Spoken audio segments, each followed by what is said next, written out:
On News Live at 6, a meeting today in City Hall gives updates to the I-81 Viaduct Community Grid Project, what it means for the city. Plus, a look into what makes Greek life on campus historical and important to Syracuse students.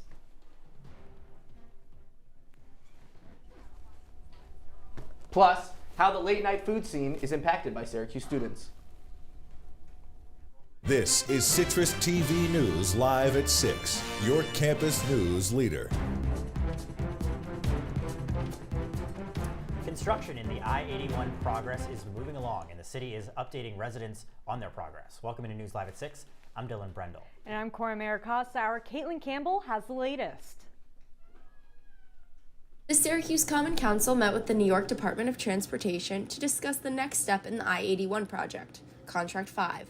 The project is still waiting for a contractor to take on the mission of rebuilding Syracuse, but a deadline has already been set. Hope to have a contractor on board very soon.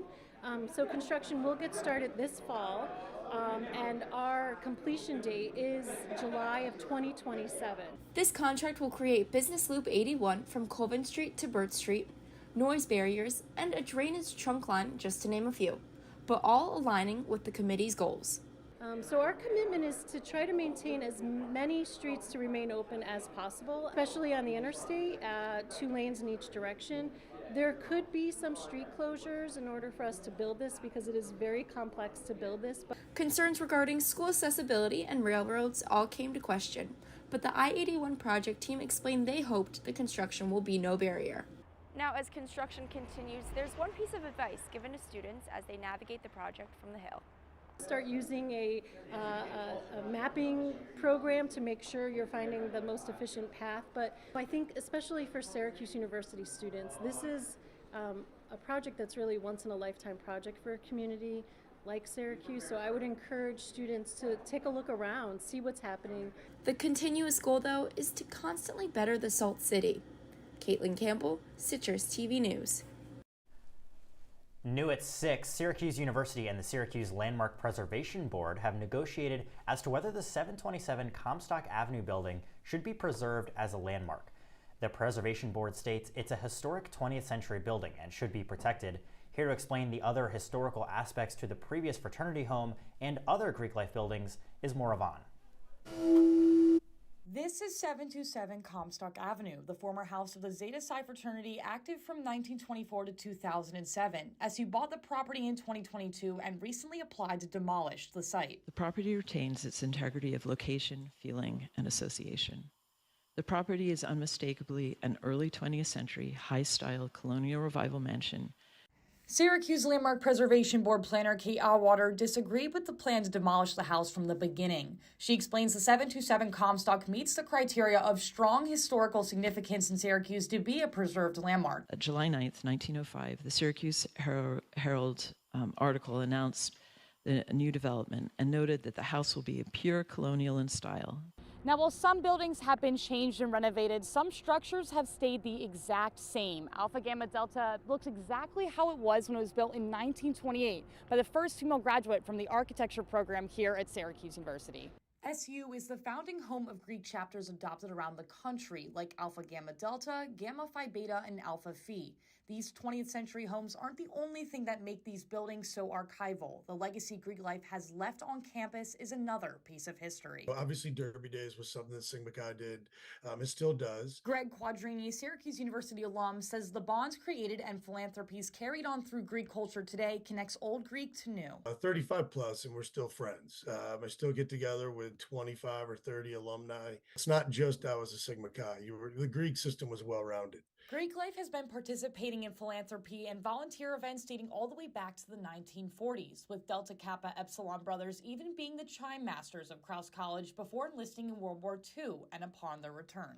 Greek life not only has a significant past, but an important presence to make students feel welcome today. I did feel a bit different because I would just get crazy questions because obviously it's only natural, not many people are from the Middle East here. Jude Gazaway grew up in Lebanon, coming to Syracuse her freshman year to get what she says is the American college experience. First semester, I felt really, obviously I was struck with culture shock. Didn't find really a good group of friends that I felt I was connected to deeply. So when I entered Kappa, obviously it's so cliche to say, but like I felt like I was home. We have our own little like name tags on the Erin Irvin was another freshman who struggled to adjust to SU before joining Greek life. I feel like Syracuse is home now, and I never thought that would be something that I would attribute to Greek life. On September 5th, Syracuse University withdrew their application to demolish 727 Comstock Avenue. The notion for the building to be considered a historic landmark is now up to the Common Council's decision.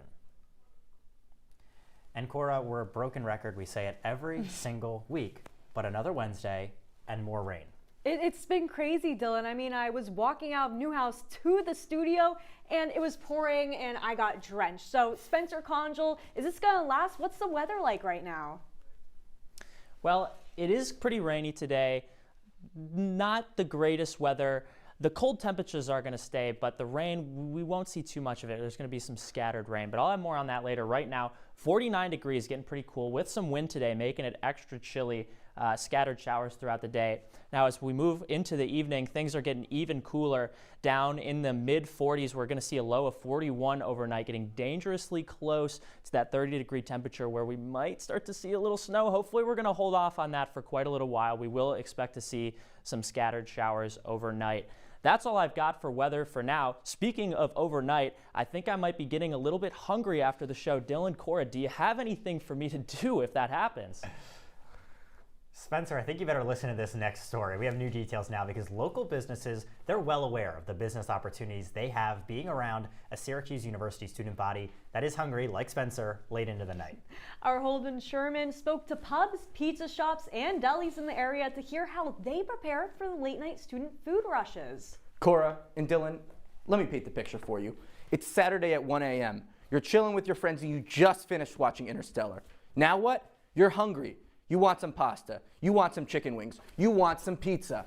Good thing for you though, businesses in the area are ready for your needs as a Syracuse student. Syracuse students bring revenue into the late night food scenery in Syracuse. To prepare for the student rush, stores prepare the kitchens and bars ahead of time and create special menus for them because they know they have more mouths to feed. We do provide more food at nighttime, especially during when school's back in session. One-way restaurants prepare for students, hiring a lot of staff and organizing the workdays around late night rushes. It takes a lot of people and a lot of planning for places like Over the Cuse Deli and Key Pizza to be ready for the usual weekend late night food rush. We're always prepared. We have late nights. We have about 13 to 16 employees on the shift. We're into different shifts. We have a morning shift and a night shift. Usually our morning shift do all the prep stuff, and then the night shift come in and take care of the cooking and taking care of the orders. Local food shops get the opportunity to create a connection with SU students being up in the late hours of the night, just like many students are. What experience do you want people to get out of coming to Key Pizza? Like, what do you want students to feel from I want them to feel they're like still at home, at the same time get satisfaction and enjoyment from the food we provide them and their experience getting food from us. Holden Sherman, CitrusTV News. Holden, thank you. Along with the introduction of the tech giant's new logo, County Executive Ryan McMahon says he will select a new deputy to oversee the introduction of Micron. Yesterday, McMahon received the county legislature's approval. It will be his fourth assistive position, titled Deputy County Executive for Economic Development and Planning. Besides Micron, McMahon says the deputy will focus on housing and infrastructure development. The interview process is ongoing. This Breast Cancer Awareness Month, SUNY Upstate will host mobile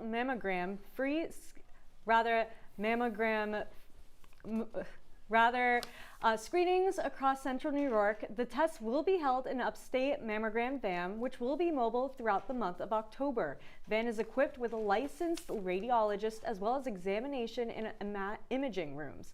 Screenings are available to everyone regardless of insurance. The van will be closest to campus on the 25th at the On Center. Destiny USA is wrapping up its job fair right now. This as small businesses are preparing for the upcoming holiday season. The Get Hired event offered a chance for applicants to get in front of businesses from inside the mall and around the area. The fair hosted employers from more than 30 organizations from a variety of industries. Coming up on News Live at 6, I'll have all the latest information about Hurricane Milton and your full 5-day forecast. Don't go anywhere.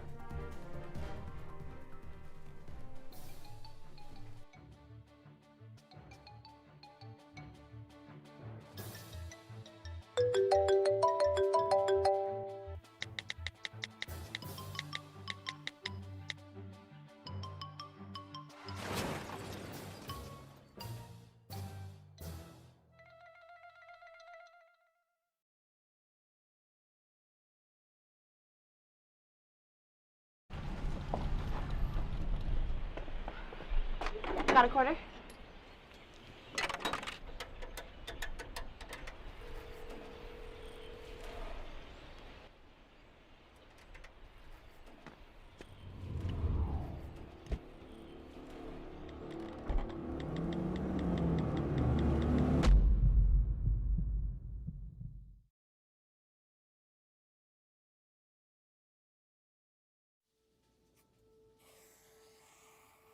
Dad? Just 1 minute, okay? Hey, Bobo, do trees tell each other stories? I'm sorry. I'm afraid I don't know that. Hey, why don't we go find out?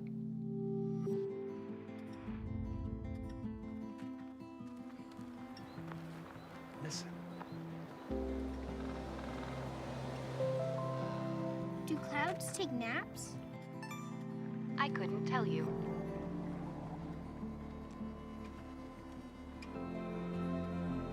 Can birds draw pictures? I don't have an answer for that. Dad, do stars visit their friends? Look!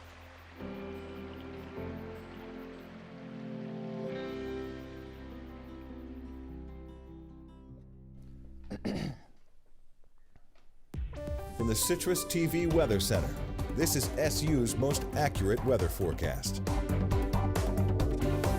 Welcome back to the News Live at 6. Hurricane Milton is expected to make landfall in Florida within the next few hours, and it is expected to be quite a devastating hurricane. It will make landfall as a Category 4 hurricane. Further back in the Gulf of Mexico, was categorized as a Category 5 hurricane, and we're seeing wind speeds which scientists theorize could constitute a Category 6 hurricane. A category, as of now, doesn't exist, but this may prompt some changes to that category system.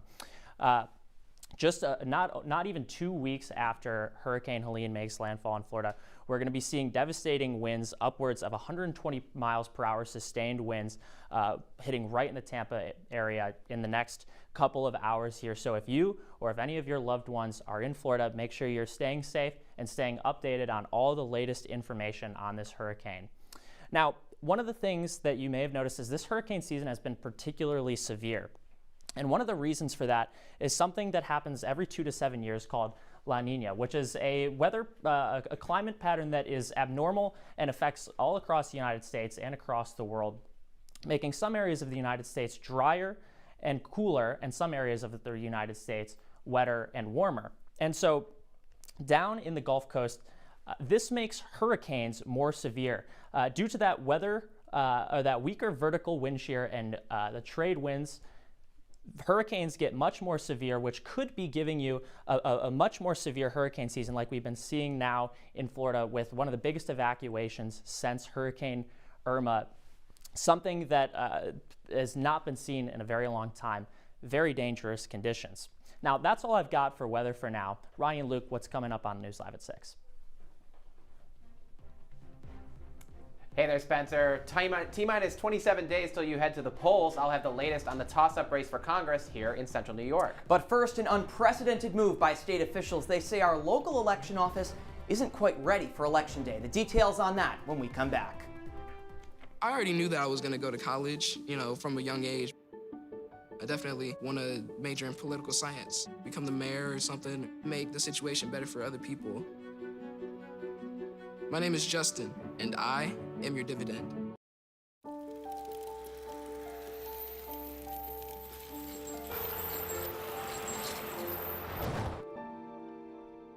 Did you know dragging chains can spark a wildfire? Only you can prevent wildfires.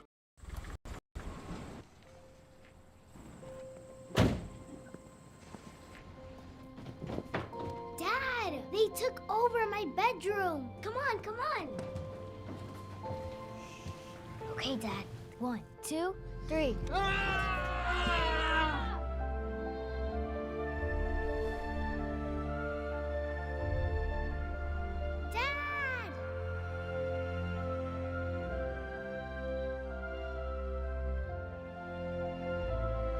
You saved me. Dad? Are you okay?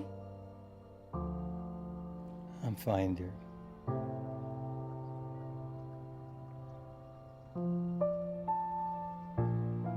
Your hero needs you now, and AARP is here to help. Find the care guides you need at aarp.org/caregiving. You're watching Citrus TV News live at 6 with Dillon Brendle, Cora Mayer-Costa, and Spencer Congel. Now, your campus news leader continues. Welcome back to News Live at 6. Onondaga County election officials are in the hot seat tonight after a scathing letter from the state. Our Ronnie Perillo joins us now in studio with what was in that letter. Thanks, Dillon and Cora. Well, that letter, not a piece of mail the Board of Elections here in Onondaga County wanted to receive. It's essentially a laundry list of complaints from the State Board of Elections. And they say, quote, grave concerns about the integrity of the upcoming election. That letter is addressed to Onondaga County Election Commissioners Dustin Zarni and Michelle Sardo. They're responsible for managing the county's election operations. Now, there are several concerns in this 3-page letter that the state laid out. You can see them here on your screen. Some of them are administrative. They include mismanagement of staff resources, a breakdown in communication with staff in the office, a lack of productivity, and they say the county did not follow the proper steps when processing registration forms. The state hammering that point, saying it cast doubt on the board's integrity as a whole. But the state's biggest concern isn't even that. It's the backlog of over 20,000 unprocessed forms that triggered a notification to the state. They called it a shortfall that also includes 28 forms from military and overseas voters. And it means 20,000 voters in the county. That's quite a few. They have not been put into the system yet. Now, a couple weeks ago, I spoke with Elections Commissioner Dustin Zarni. That was back on September 24th. He told me at that time the county was caught up over the summer, but they became overwhelmed with the number of forms they had to process because of the last-minute switch pulled by the Democrats nationally. Take a listen.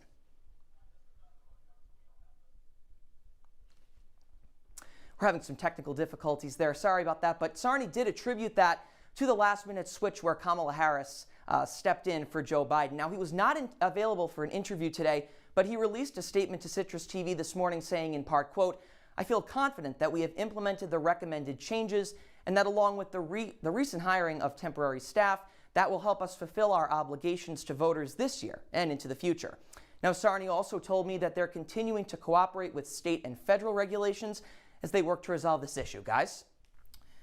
Yeah, Ronnie, what's next for the county now that they've received this letter?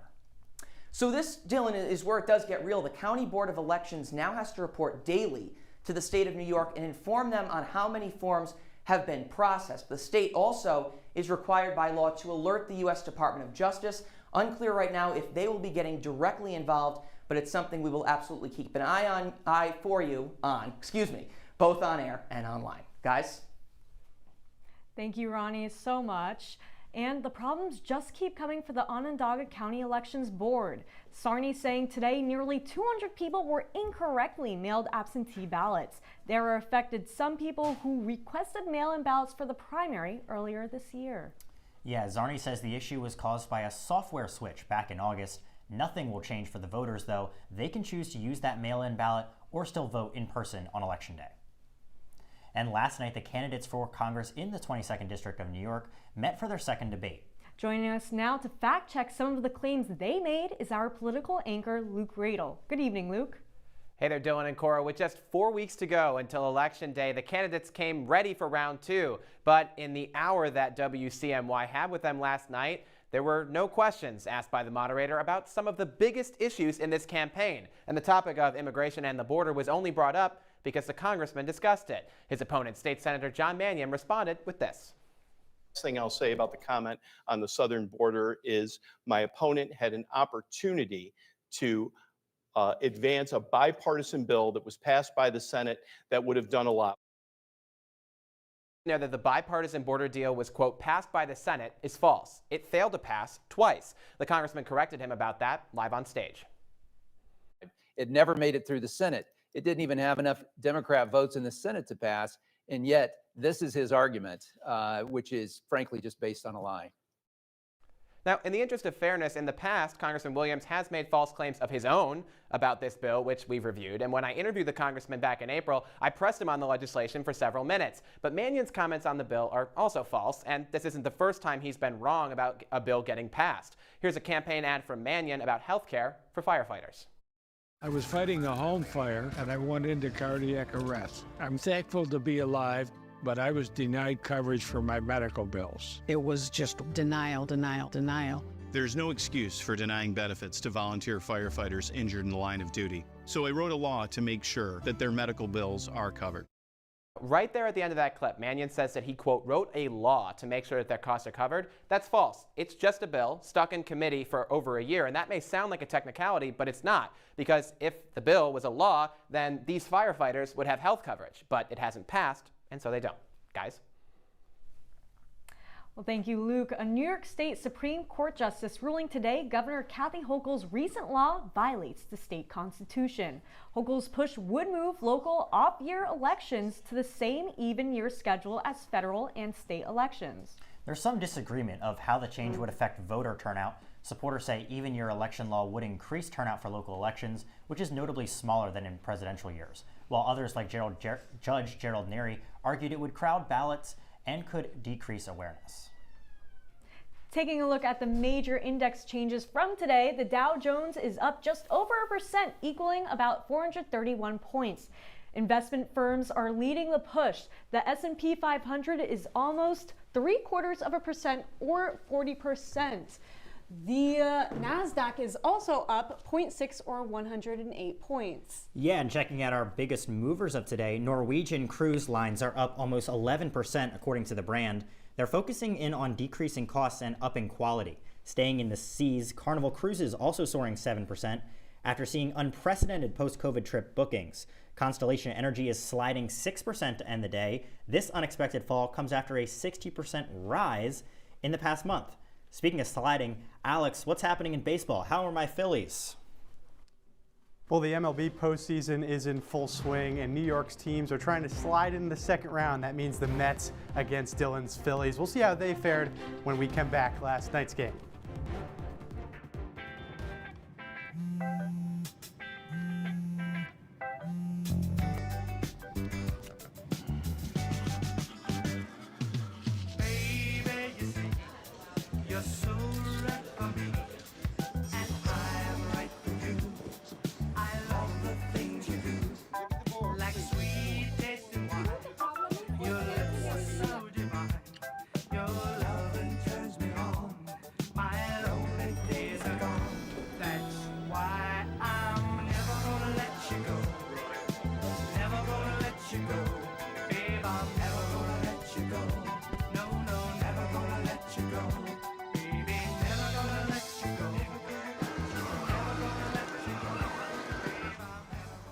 Here you go.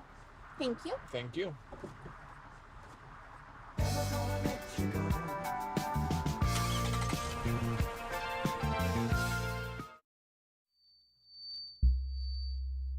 Women are bad with money.